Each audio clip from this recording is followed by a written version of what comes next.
Hello guys, welcome back. இன்னைக்கு நாம பார்க்க போறது the profound mirror immortal clan மேன்வாவோட எபிசோட் 5 மற்றும் 6. சோ லேட் பண்ணாம ஸ்ட்ரெயிட்டா வீடியோக்குள்ள போலாமா? நம்ம ஹீரோ, அதாவது அந்த கண்ணாடி, தனக்குள்ளேயே ஒரு கணக்கு போடுறான். என்கிட்ட மட்டும் போதுமான நிலவொளி சக்தி இருந்தா என்னால இந்த கண்ணாடிக்குள்ள இருந்துகிட்டே சுமார் ஒரு ஜாங் தூரத்துக்கு சின்ன சின்ன மந்திரங்களை யூஸ் பண்ண முடியும் அப்படின்னு ரியலைஸ் பண்றான். இதுல ரொம்ப முக்கியமான ஒரு ஸ்பெஷல் பவர் இருக்கு. அதுக்கு பேரு mystic beat spirit worshipping technique. அதாவது அந்த கண்ணாடி நிலவொளிய தையின் மூன்லைட்ட உறிஞ்சு அத ஒரு மாய விதையாவோ டாலிஸ்மன் சீடாவோ மாத்த முடியும். அந்த விதைய ஒருத்தரோட டான்டியன், அதாவது உடலில் சக்தியை சேமிக்கும் மையத்துக்குள்ள வச்சா அவங்களோட தவ வலிமை பயங்கரமா லெவலப் ஆகும். ஒருவேளை அந்த நபர் அடுத்த லெவலுக்கு போனாலோ இல்ல இறந்துட்டாலோ அந்த விதை மறுபடியும் நம்ம கண்ணாடிக்கு ரிட்டர்ன் ஆகி கண்ணாடியோட பவரை இன்க்ரீஸ் பண்ணும். இத கேட்க ஏதோ டெமானிக் ஆர்ட்ஸ் மாதிரி இருந்தாலும் உண்மையில இது அந்த நபருக்கு எந்த பாதிப்பையும் தராது. மாறாக பெரிய லெவல்ல பெனிஃபிட்ஸ் தான் கொடுக்கும். இப்போ அந்த விதைய ஒருத்தர் உடம்புக்குள்ள ஏத்துறதுக்கு ஒரு ஸ்பெஷலான மெத்தட் தேவை. அதுக்கு பேரு தான் ரிசப்ஷன் மெத்தட், ஏற்கும் முறை. இப்போ சீன் நம்ம லீ குடும்பத்துக்கு கட் ஆகுது. அந்த கண்ணாடியில எழுத்துக்கள் வர்றத பார்த்ததும் நம்ம முட்டியான் செம பதட்டமாகி, டேய் பசங்களா, சீக்கிரம் துணிமை எல்லாம் எடுத்துட்டு வாங்கடா, இங்க தெரியற இந்த இம்மார்டல் மெத்தட ஒரு வார்த்தை கூட தப்பில்லாம அப்படியே காப்பி பண்ணுங்க அப்படின்னு கத்துறாரு.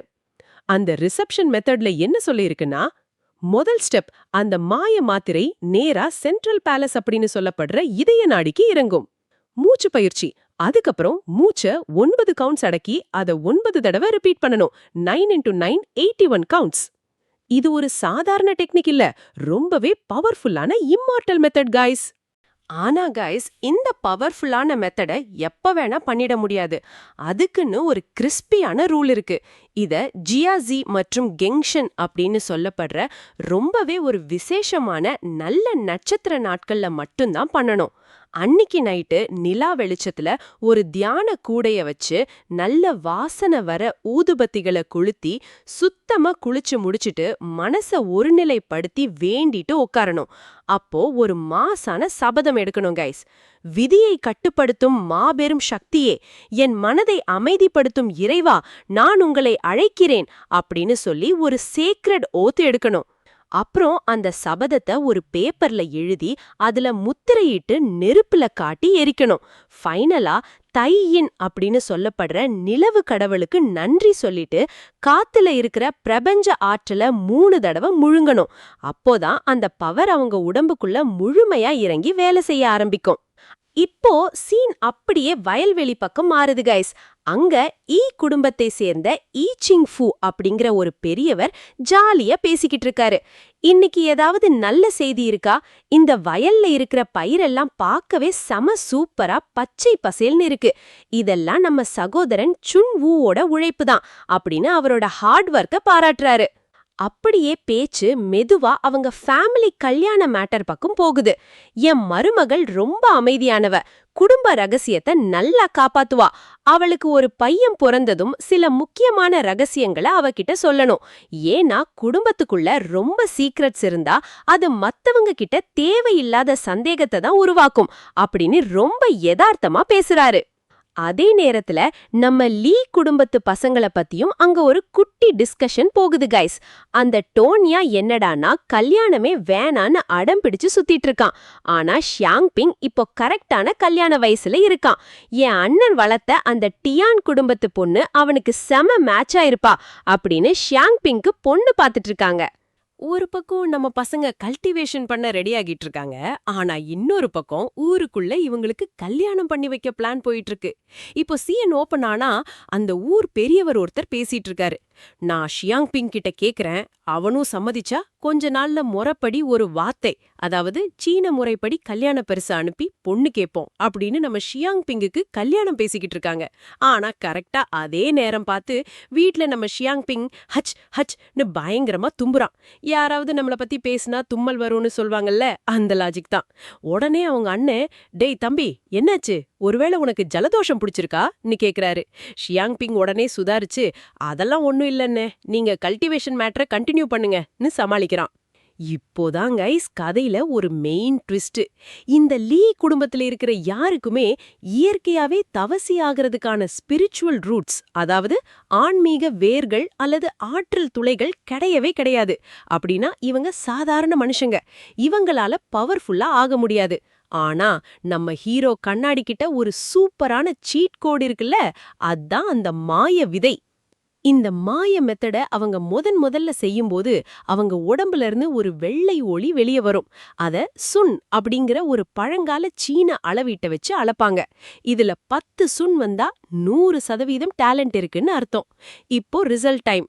நம்ம ரெண்டாவது அண்ணன் டோனியாவுக்கு 6 சுன் வருது, அதாவது 60% ஸ்பீட்ல கல்டிவேட் பண்ணுவான். Not bad. அடுத்ததா நம்ம ஷியாங் பிங்குக்கு 5 சுன் வருது. ஓகே, இது ஒரு ஆவரேஜ் ஸ்பீடு தான். ஆனா இங்க தாங்க நம்ம 4வது தம்பி லீ சிஜிங் செம மாஸ் காட்டுறாங்க கைஸ். அவனுக்கு முழுசா 8 சுன் வருது. அப்படின்னா இவன் தான் இந்த ஃபேமிலியோட அடுத்த மாபெரும் ப்ராடிஜி, மின்னல் வேக வீரன் அல்லது ஜீனியஸ். சீன் அப்படியே கட் பண்ணா 2 மாதங்கள் ஓடிடுச்சு கைஸ். இந்த 2 மாசத்துல நம்ம லீ குடும்பத்துல இருக்கிற எல்லாரும் செம பிஸியா மாறிட்டாங்க. ஒரு நாள் தந்தை முட்டியான் தன் 4வது மகன் சீஜிங்க பார்த்து, சீஜிங், உன்னோட பயிற்சி இப்போ எந்த லெவல்ல இருக்குன்னு கேக்குறாரு. சீஜிங் முகத்துல ஒரு அசாத்தியமான தன்னம்பிக்கை. அப்பா, 2 மாசமா வெறித்தனமா படிச்சு அந்த மந்திரத்தை முழுசா மனப்பாடம் பண்ணிட்டேன். இன்னைக்கு சம்மர் சாலிஸ்டிஸ், ஒரு சூப்பரான விசேஷ நாள். சோ இன்னைக்கே நாம அந்த மெத்தட ட்ரை பண்ணி பார்க்கலாமான்னு கேக்குறான். அத கேட்ட அப்பாவும் செம ஹாப்பியாகி, சூப்பர் தம்பி, லேட் பண்ணாத, இன்னைக்கே ஆரம்பின்னு அவனுக்கு கிரீன் சிக்னல் தராரு. நம்ம சீஜிங் அந்த ரகசிய அறைக்குள்ள போய் கண்ணாடிய தனக்கு முன்னாடி வச்சு ஊதுபத்திய கொளுத்திட்டு தியானத்துல உட்கார்றான். லீ குலத்தின் சீடன் லீ சீஜிங் ஆகிய நான் விதியை ஆளும் மாபெரும் சக்தியை வணங்கி அழைக்கிறேன் அப்படின்னு சொல்லி அந்த சேக்ரெட் ஓத்தை எடுக்கிறான். அவ்வளோதான் கைஸ், அந்த மாய கண்ணாடி டக்குன்னு ரியாக்ட் ஆகுது. அதிலிருந்து ஒரு பிரம்மாண்டமான வாய்ஸ் கேக்குது.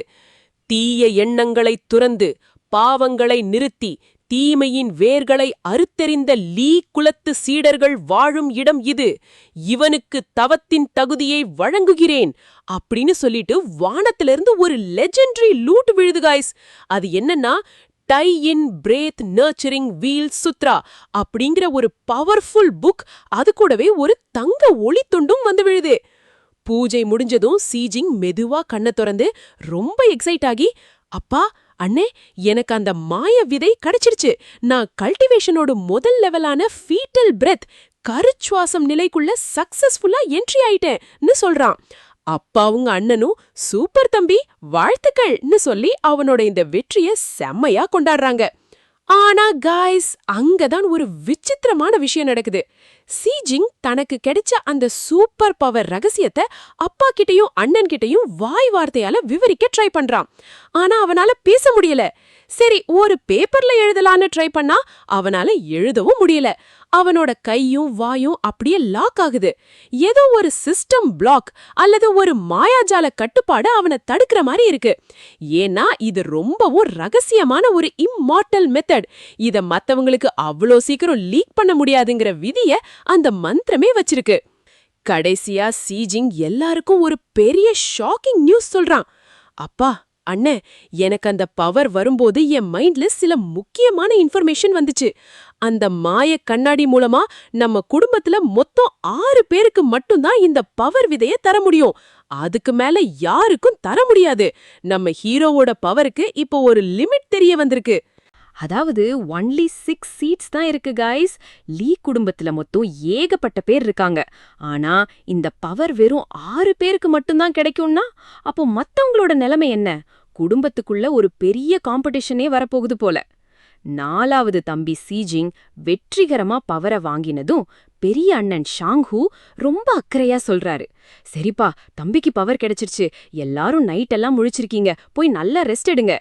உடனே தம்பிங்க எல்லாம் சேர்ந்து அண்ணனை செம்மையா வாரி விடுறாங்க. அண்ணே, நீங்க அண்ணிக்கிட்ட நாங்க பத்திரமா வந்துட்டோன்னு சீக்கிரம் போய் ரிப்போர்ட் பண்ணதான் இப்படி அவசரப்படுறீங்க, எங்களுக்கு தெரியாதா அப்படின்னு கிண்டல் பண்ணி ஜாலியா சிரிக்கிறாங்க. அப்படியே பேச்சு மெதுவா 3வது தம்பி ஷியாங் பிங் பக்கம் திரும்புது கைஸ். டே தம்பி, நீயும் கல்யாணத்தை பத்தி யோசிக்கலாம்ல. நம்ம டியான் யுன் பொண்ணு உனக்கு செம மேட்சா இருப்பா அப்படின்னு அண்ணன்க ஐடியா தராங்க. அத கேட்ட அப்பாவும், இதுக்கு ஏன் நல்ல நாளைக்கெல்லாம் வெயிட் பண்ணிட்டு இப்பவே கிளம்புவோம்னு ஸ்பாட்ல ஒரு அதிரடி பிளான் போடுறாரு. இப்போ சீன் அப்படியே நம்ம யுன்னோட அப்பா டியான் சுஷுவி வீட்டுக்கு மாறுது கைஸ். லீ குடும்பத்தினர் நேரா அங்க பொண்ணு கேட்க போறாங்க. ஆனா சும்மா போகாம மொறப்படி ஒரு காட்டு வாத்த பரிசா கொண்டு போறாங்க கைஸ். ஏன்னா சீன பாரம்பரிய சடங்குப்படி அதுக்கு பேரு நச்சாய். நச்சாய் படி ஒருத்தர் மொறப்படி பொண்ணு கேட்க போகும்போது காட்டு வாத்த பரிசா கொண்டு போறதுதான் அவங்களோட கௌரவமான கலாச்சாரம். யுன்னோட அப்பா இவங்கள விசிட்டா பார்த்ததும் ரொம்ப ஆச்சரியப்பட்டு, என்ன முட்டியான்னு திடீர்னு காட்டு வாத்தோட வந்திருக்கீங்க, நிஜமாவே உங்க பையன் ஷியாங் பிங்க்கு என் பொண்ண பிடிச்சிருக்கா அப்படின்னு கேக்குறாரு. அதுக்கு அவங்க, அந்த பொண்ணோட மனசு எப்பவோ ஷியாங் பிங் மேலதான் இருக்கு, ஆனா என் பையன் கொஞ்சம் ரிசர்வ் டைப், இன்ட்ரோவர்ட், மனசுல இருக்கிறத வெளியில காட்ட மாட்டான் அப்படின்னு சொல்லி புரிய வைக்கிறாங்க. முட்டியான் மெதுவா மெயின் மேட்டருக்கு வந்து, சுஷுவி, உங்க பொண்ணை என் பையன் ஷியாங் பிங்க்கு முறைப்படி பேசி முடிச்சிடலாம், என்ன சொல்றீங்க நீ கேட்க, அவரும் ரொம்ப சந்தோஷமா, யுன்னுக்கு சம்மதம்னா எனக்கு எந்த அப்ஜெக்ஷனும் இல்லன்னு, நீங்க சொல்றபடியே செய்யலாம் அப்படின்னு கிரீன் சிக்னல் கொடுத்துடுறாரு. ஒரு வழியா லீ குடும்பத்தோட அடுத்த வாரிசுக்கான கல்யாண பேச்சு ரொம்பவே ஹாப்பியா முடியுது கைஸ். கல்யாண பேச்சு முடிஞ்சு எல்லாரும் ஹாப்பியா இருக்காங்கன்னு பார்த்தா அடுத்த செகண்டே சீன் அப்படியே டோட்டலா ஒரு சீரியஸ் மோடுக்கு மாறுது கைஸ். லீ முட்டியான் சுத்தி முத்தி பார்த்துட்டு சுஷ்வே கிட்ட ரொம்பவே ஒரு ரகசியமான விஷயத்த சொல்றாரு. சுஷ்வே, கொஞ்ச நாளைக்கு முன்னாடி அந்த யுவான் குடும்பத்து கல்லறை வழியா நான் போயிட்டு இருந்தேன். அப்போ அங்க ஏதோ ஒரு விசித்திரமான சத்தம் கேட்டுச்சு. ஆனா நான் டக்குன்னு திரும்பி பார்த்தா அங்க யாருமே இல்ல. எனக்கு என்னவோ ஒருவேளை அந்த யுவான் குடும்பத்துல யாராவது இன்னும் உயிரோட இருக்காங்களோன்னு ஒரு சந்தேகம் வருது அப்படின்னு சொல்றாரு. இங்கதான் கைஸ் 10 வருஷத்துக்கு முன்னாடி நடந்த ஒரு பயங்கரமான பிளாஷ்பேக் ஓடுது. இந்த யுவான் குடும்பம் இருக்காங்கல்ல, அவங்க ஒரு காலத்துல லீ குடும்பத்துக்கு மிகப்பெரிய துரோகத்தை பண்ணிருக்காங்க. அது மட்டும் இல்லாம முட்டியானோட சொந்த தம்பிக்கு விஷம் வச்சு கொன்னு இந்த லீ குடும்பத்தையே மொத்தமா அழிக்க பிளான் பண்ணிருக்காங்க. ஆனா நம்ம முட்டியான் சும்மா விடுவாரா? வெறித்தனமா களத்துல இறங்கி, நன்றி கெட்ட நாயே, ஏன் தம்பிக்கே விஷம் வைக்கிறியா, யுவான் குடும்பத்தோட சேர்ந்து லீ குடும்பத்தையே அழிக்க பாத்தியான்னு கத்தி அவங்களோட மொத்த வம்சத்தையும் ஒரே ராத்திரியில தும்சம் பண்ணிருக்காரு. அப்போ அவங்க குடும்பத்து ஆட்கள் பயந்து போய் கத்துனப்போ முட்டியான் இரக்கமே இல்லாம போட்ட ஒரே ஒரு ரகசிய ஆர்டர் என்ன தெரியுமா கைஸ்? லீவ் நோ சர்வைவர்ஸ், ஒருத்தரை கூட உயிரோட விடாதீங்க. அப்படி ஒரே ராத்திரியில மொத்தமா அழிக்கப்பட்ட அந்த யுவான் குடும்பத்துல இருந்து ஒருவேளை யாரோ ஒருத்தன் தப்பிச்சு இப்போ லீ குடும்பத்தை பழிவாங்க திரும்பி வந்திருக்கானோங்கிற ஒரு மரண பயம் இப்போ முட்டியானுக்கு வர ஆரம்பிக்குது. ஒரு பக்கம் தம்பி சியாங் பிங்குக்கு கல்யாண கொண்டாட்டம், இன்னொரு பக்கம் 10 வருஷ பழைய பகையோட ஒரு பயங்கரமான என்ட்ரி. லீ குடும்பம் இப்போ வரப்போற இந்த மாபெரும் ஆபத்துல இருந்து எப்படி தப்பிக்க போகுது? நம்ம கண்ணாடி ஹீரோ அவங்களுக்கு எப்படி ஹெல்ப் பண்ண போறாரு? இதோட இந்த எபிசோட் முடியுது. இந்த வீடியோ உங்களுக்கு பிடிச்சிருந்தா மறக்காம அந்த லைக் பட்டனை தட்டிடுங்க. அப்படியே நம்ம சேனலுக்கு புதுசா வந்திருந்தா அந்த சப்ஸ்கிரைப் பட்டனை அழுத்திட்டு பக்கத்துல இருக்கிற பெல் ஐகானையும் தட்டி விடுங்க. அப்பதான் அடுத்தடுத்த விறுவிறுப்பான எபிசோட்ஸ் உங்களை தேடி வரும். சீக்கிரமே அடுத்த வீடியோல உங்களை சந்திக்கிறேன். அது வரைக்கும் டாடா, பை பாய்.